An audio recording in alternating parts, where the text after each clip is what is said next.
प्रिय दोस्तों, आप सबको मुश्ताक मल का सलाम। हम परमेश्वर का धन्यवाद करते हैं कि परमेश्वर ने हमें एक और सुंदर समय दिया है ताकि हम प्रभु के पवित्र वचनों के ऊपर मनन करें। आइए हम प्रभु का पवित्र वचन सुनने से पहले अपने हृदयों को प्रभु के सामने खोलें और तैयार करें ताकि हम प्रभु के वचनों को समझकर अपने जीवन में अमल में लाएं।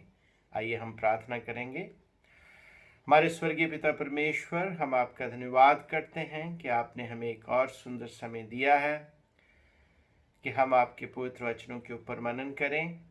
प्रभु जी, हम आपके पवित्र आत्मा को आमंत्रित करते हैं कि आपका पवित्र आत्मा हमारी मदद करे ताकि हम आपके वचनों को समझें और समझकर उसको अपने जीवनों में अमल में लाएं, ताकि हमारे जीवन दिन प्रतिदिन बेहतर बनते जाएं।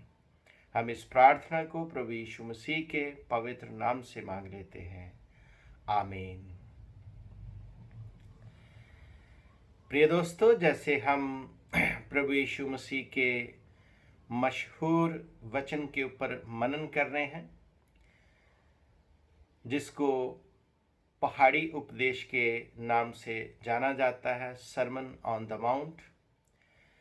और कल हमने ये सीखा था कि हमारे जीवन में, हमारे परिवारों में, हमारी कलीसियाओं में, हमारे समाज में जो ईवल प्रैक्टिसेस हैं, जो कुरीतियां हैं, उनको, उनकी जो दुर्गंध है, उसको हमें रोकना है, उसको हमें ख़त्म करना है। और उसके साथ साथ हमें ऐसे कार्य करने हैं कि लोगों के जीवन को खुशहाल किया जा सके, बहाल किया जा सके, उनके जीवन में खुशी लाई जा सके। तो हमने इन पूरे जो संदेश था उसको दो बातों में समेटा था, stop the rot and light up the path. जो दुर्गंध है उसको रोकना है और रोशनी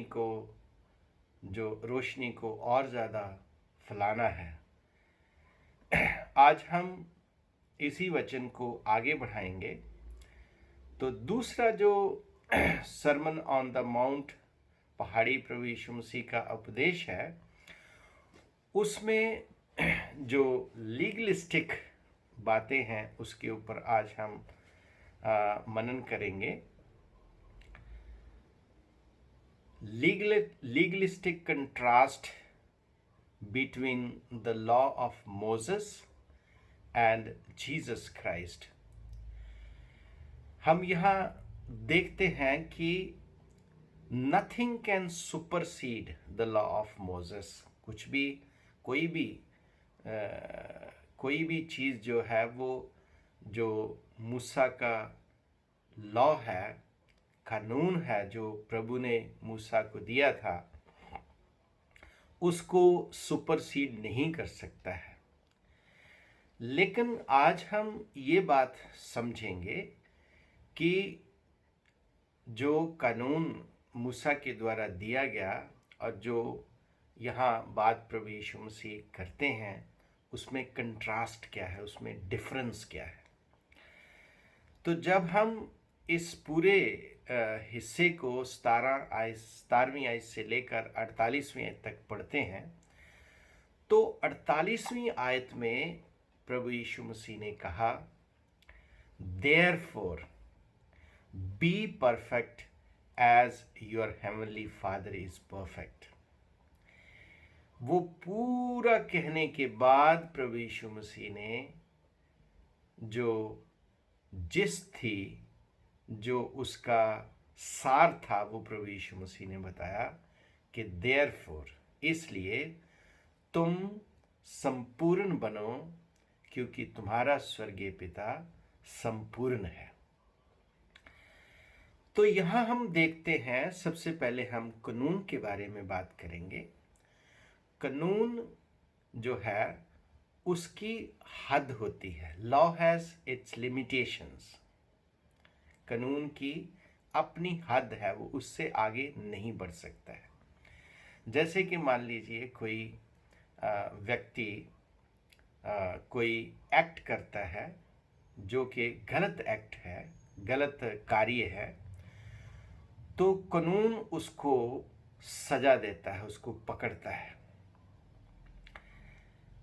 लेकिन अगर कोई अपने मन में बुरा विचार करता है तो कानून कुछ नहीं कर सकता, क्योंकि कानून की पहुंच जो है वो तन तक है, मन तक नहीं। तो इसलिए जो प्रभु यीशु मसीह ने यहाँ बातें कही हैं उसको हम इस तरीके से समझेंगे, क्योंकि प्रभु यीशु मसीह ने सबसे पहले 17वीं आयत में कहा कि think not that I have come to abolish the law and prophets. I have not come to abolish them, but to fulfill them. तो यहाँ प्रभु यीशु मसीह बिल्कुल क्लियर कर देते हैं, साफ कर देते हैं कि अगर आप ये सोच रहे हैं कि जो कानून मूसा के द्वारा दिया गया था मैं उसका खंडन करने आया हूँ या उसको ख़त्म करने आया हूँ, तो आप गलत सोच रहे हैं, क्योंकि मैं उसको खंडन करने नहीं, उसको ख़त्म करने नहीं, परंतु उसको पूरा करने आया। और उसके बाद हम 20वीं आयत में देखते हैं कि प्रभु यीशु मसीह कहते हैं, unless your righteousness exceeds that of the scribes and Pharisees, you can never enter into the kingdom of heaven. प्रभु यीशु मसीह कहते हैं कि जब तक तुम्हारी धार्मिकता इन फकी फरीसियों से बढ़कर नहीं हो जाती, तुम परमेश्वर के राज्य में प्रवेश नहीं कर सकते। तो इसका मतलब क्या है वो हम समझेंगे आगे। प्रभु यीशु मसीह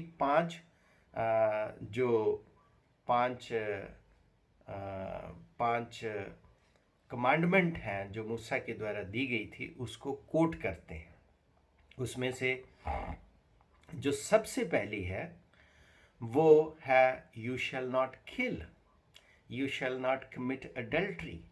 आप हत्या ना करना, जना ना करना, हत्या ना करना और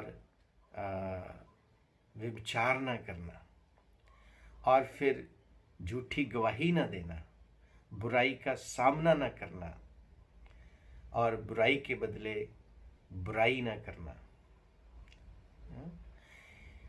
ये सारे जो कोटेशंस प्रभु यीशु मसीह ने लिए, और उसके बाद उन्होंने आगे ये भी कहा कि जो कानून है उसमें ये लिखा गया है, परंतु मैं तुम्हें ये कहता हूँ। इस बात के ऊपर हमने जो ध्यान देना है, प्रभु यीशु मसीह कहते हैं कि मैं तुम्हें कहता हूँ। पहले क्या कहा गया था और मैं तुम्हें कहता हूँ। इसमें जो समझने वाली बात है ये है कि जैसे हत्या ना करना, लेकिन मैं तुम्हें कहता हूँ कि अगर तुम गुस्सा भी करते हो, किसी की इंसल्ट करते हो, तो तुम गलत करते हो। फिर व्यभिचार ना करना, लेकिन मैं तुम्हें कहता हूँ कि अगर आपने अपने मन में सोच लिया या सोच से देख लिया तो आपने अपने हृदय में व्यभिचार कर लिया। तो यहाँ प्रभु यीशु मसीह जो धार्मिकता फरीसियों की धार्मिकता से आगे की बात करते हैं, बढ़कर की बात करते हैं, उसका मतलब ये है कि जब आपके मन में बुरा विचार उत्पन्न होता है, जब आपके मन में बुरा विचार उत्पन्न होता है, इससे पहले कि वो शब्दों का रूप धारण करे, वो कार्यों का रूप धारण करे, उसको वहीं खत्म करना होगा।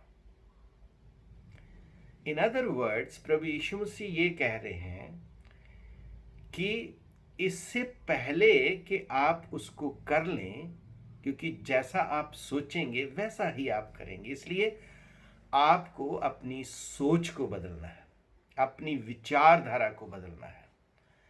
तो जैसे ही आपकी विचारधारा बदलेगी, विचारधारा बदलने के साथ ही आपके व्यवहार में, आपके बोल चाल में, आपके कार्यों में अंतर आ जाएगा। तो इसलिए प्रभु यीशु मसीह यहाँ माइंड को एड्रेस करते हैं, वो बॉडी से आगे माइंड को एड्रेस करते हैं कि हमें अपने विचारों को बदलना है। जैसे कि हमने जिकई के बारे में पहले अपने संदेशों में देखा था कि पहले वो लोगों को लूटता था, पहले लोगों के साथ अन्याय करता था, क्योंकि उसकी सोच ये थी कि मैं जितना ज़्यादा धन कमा लूँ और उतना ही मैं सुखी रह सकता हूँ, उतना ही मैं आराम से रह सकता हूँ, उतना ही ज़्यादा मैं खुश रह सकता हूँ। लेकिन जैसे ही उसकी विचारधारा बदलती है, जैसे ही उसके विचार बदलते हैं, तो उसका व्यवहार बदल जाता है। वैसे ही उसके कार्यों में तब्दीली आ जाती है। पहले वो लूटता था, पहले वो अन्याय करता था, और विचारों के बदलते ही वो लोगों की मदद करने के लिए तैयार हो जाता है। वो लोगों के साथ न्याय करने की बात करनी शुरू कर देता है। तो प्रभु यीशु मसीह अपने इन वचनों के माध्यम से बताते हैं कि हमें अपने मन के विचारों को बदलना है, और जैसे ही हम अपने मन के विचारों को बदलेंगे, वैसे ही हमारे व्यवहार में तब्दीली आ जाएगी। और ऐसी कुरीतियाँ, ऐसे ईवल प्रैक्टिसेस जो हमारे जीवन में पाई जाती हैं, हमारे परिवारों में पाई जाती हैं, हमारी कलीसियाओं में पाई जाती हैं, हमारे समाज में पाई जाती हैं, तो इससे पहले हमें अपने विचारों को तब्दील करने की ज़रूरत है। और जब हम अपने विचारों को बदलेंगे तो हमारे व्यवहार बदल जाएंगे। इसीलिए प्रभु यीशु मसीह 48वें आयत में कहते हैं, देयरफॉर संपूर्ण बनो, क्योंकि तुम्हारा स्वर्गीय पिता संपूर्ण है। Be perfect as your heavenly father is perfect. Be perfect as your heavenly father is perfect. संपूर्ण बनो जैसे कि तुम्हारा स्वर्गीय पिता संपूर्ण है। प्रभु चाहता है कि हम दिन प्रतिदिन उसकी समानता में बदलते जाएं, उसकी संपूर्णता में बदलते जाएं। और वो कैसे संभव होगा? वो तभी संभव होगा जब हम अपने आप को पूर्ण रीति से प्रभु के हाथों में समर्पित करेंगे। और जब हम अपने आप को पूर्ण रीति से प्रभु के हाथों में समर्पित करेंगे और प्रभु का पवित्र आत्मा हमारी मदद करेगा, हमें डायरेक्शन देगा, हमें निर्देश देगा कि हमें अपने जीवन में क्या कार्य करना है। वो हमारी सहायता करेगा, हमारी मदद करेगा। तो फिर जो कार्य हम करेंगे वो हम उसकी मदद से करेंगे, उसकी धार्मिकता हम में होकर कार्य करेगी। तो मेरे प्रिय दोस्तों, हमें सबसे पहले अपनी विचारधारा को बदलने की ज़रूरत है, अपने विचारों को बदलने की, अपनी सोच को बदलने की ज़रूरत है। तभी आपके व्यवहार में तब्दीली आ सकती है, तभी आप आपके बोलचाल में, तभी आपके कार्यों में तब्दीली आ सकती है। तो प्रभु यीशु मसीह यहाँ मूसा के जो कमांडमेंट्स हैं उनका खंडन नहीं करते, लेकिन उससे भी आगे बढ़कर प्रभु यीशु मसीह बात करते हैं कि because law has limitations, law has only access to the body, लेकिन हमें उससे बढ़कर अपने माइंड को एड्रेस करना है, अपने माइंड को जो है पहले स्वस्थ करना है, अपने माइंड को शुद्ध करना है, पवित्र करना है, ताकि हमारे कार्य अपने आप शुद्ध हो जाएं। और वो शुद्धता जो है वो प्रभु यीशु मसीह के पवित्र वचनों से हो सकती है, क्योंकि जैसे तन की खुराक भोजन है और मन की खुराक जो है परमेश्वर के वचन है। जैसे तन को स्वस्थ रखने के लिए हमें भोजन करना होता है, इसी तरह हमें मन को स्वस्थ, शुद्ध, पवित्र रखने के लिए परमेश्वर के वचनों को पढ़ने की ज़रूरत है। परमेश्वर के वचनों को पढ़कर अपने जीवन में अप्लाई करने की ज़रूरत है, लागू करने की ज़रूरत है, और तभी आप अपने मन को भी शुद्ध रख सकते हैं। और जब आपका मन शुद्ध होगा, आपका हृदय शुद्ध होगा, तो आपके व्यवहार में तब्दीली आएगी, आपका बोलचाल शुद्ध होगा, आपके कार्य शुद्ध होंगे, तो आपके जीवन में बहार आएगी, आपके परिवार में खुशी आएगी, और आप समाज में भी कंट्रीब्यूट कर पाएंगे। मेरे प्रिय बहनों और भाइयों, परमेश्वर के वचन की खुराक को अपने जीवन में लें, ताकि आपका जीवन बदल जाए और आप दूसरों के लिए भी आशीष का कारण बने, और दूसरे भी जीवन पाएं, आप भी जीवन पाएं, और मुफ्ताद का जीवन पाएं। प्रभु आपको बरकत दे। आमीन। आइए हम प्रार्थना करेंगे। हमारे स्वर्गीय पिता परमेश्वर, हम एक बार फिर से आपका धन्यवाद करते हैं कि प्रभु जी आपने अपने वचनों को समझने में हमारी मदद करी। खुदावंद, आपने अपने वचनों के माध्यम से हमें सिखाया कि जिस रीति से तन को स्वस्थ रखने के लिए हमें भोजन की आवश्यकता है, उसको मजबूत और ताकतवर रखने के लिए हमें भोजन की आवश्यकता है, उसी रीति से मन को स्वस्थ, शुद्ध रखने के लिए हमें आपके वचन की ज़रूरत है। प्रभु जी, होने दे कि हम आपके वचन को उसी रीति से, जैसे हम हर रोज़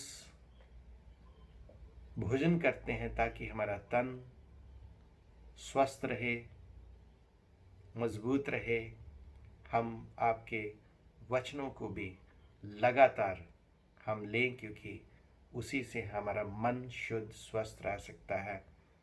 पिता परमेश्वर, हम एक बार फिर से अपने आप को आपके पाक हाथों में देते हुए इस प्रार्थना को प्रभु यीशु मसीह के पवित्र नाम से मांग लेते हैं। आमीन।